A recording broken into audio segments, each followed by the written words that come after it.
تحریر جو ہے جو اس کی ابتدائی تحریروں میں سے ہے تو اس کے اندر یہ چیز موجود ہے۔ پھر اسی براہین احمدیہ کے اندر لکھتا ہے صفحہ نمبر 499 پر کہ یہ آیت جسمانی اور سیاست ملکی کے طور پر حضرت مسیح علیہ السلام کے حق میں پیش گوئی ہے، اور جس غلبہ کاملہ دین اسلام کا وعدہ دیا گیا ہے وہ غلبہ مسیح علیہ السلام کے ذریعے سے ظہور میں آئے گا، اور جب حضرت مسیح علیہ السلام دوبارہ اس دنیا میں تشریف لائیں گے۔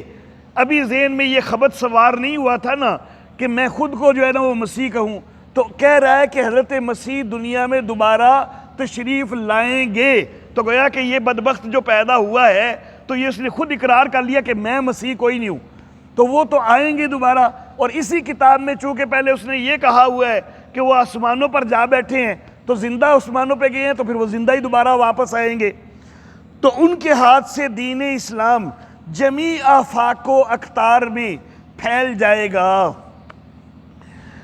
لیکن بعد میں پھر اس کو جو ہے یہ خبر سوار ہو گیا کہ میں ہی مسیح ہوں، میں عیسیٰ ہوں، تو پھر یہ حضرت عیسیٰ علیہ السلام کی وفات کا کہنے لگ گیا۔ لیکن جس وقت کوئی جھوٹ بولتا ہے نا تو پھر جھوٹ کے اندر عقل کئی دفعہ ساتھ چھوڑ دیا کرتی ہے۔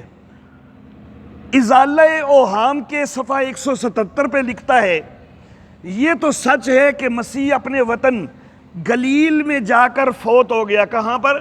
گلیل میں، یہاں پر یہ ذکر کیا اس نے، لیکن یہ ہرگز سچ نہیں کہ وہی جسم جو دفن ہو چکا تھا پھر زندہ ہو گیا۔ عیسائیوں کا عقیدہ ہے کہ 3 دن بعد وہ زندہ ہو گئے تھے حضرت عیسیٰ علیہ السلام، ان کا رد کر رہا ہے۔ تو کہاں پر فوت کروا رہا ہے؟ گلیل کے اندر۔ لیکن راز حقیقت صفحہ نمبر 5 پہ لکھتا ہے کہ ہاں خدا تعالیٰ کی اس قدیم سنت کے موافق کہ کوئی اولو العزم نبی ایسا نہیں گزرا کہ جس نے قوم کی ایذا کی وجہ سے ہجرت نہ کی ہو۔ حضرت عیسیٰ علیہ السلام نے بھی 3 برس کی تبلیغ کے بعد صلیبی فتنہ سے نجات پا کر ہندوستان کی طرف ہجرت کی، اور یہودیوں کی دوسری قوموں کو جو بابل کے تفرقہ کے زمانہ میں ہندوستان و کشمیر اور تبت میں آئے تھے، خدا تعالیٰ کا پیغام پہنچا کر آخر کار کشمیر جنت نظیر میں انتقال فرمایا۔ پہلے کہہ رہا تھا گلیل میں فوت ہوئے ہیں، اور یہاں پر کہہ رہا ہے کہ کشمیر کے اندر فوت ہوئے ہیں، اور سری نگر خان یار کے محلہ میں باعزاز تمام دفن کیے گئے۔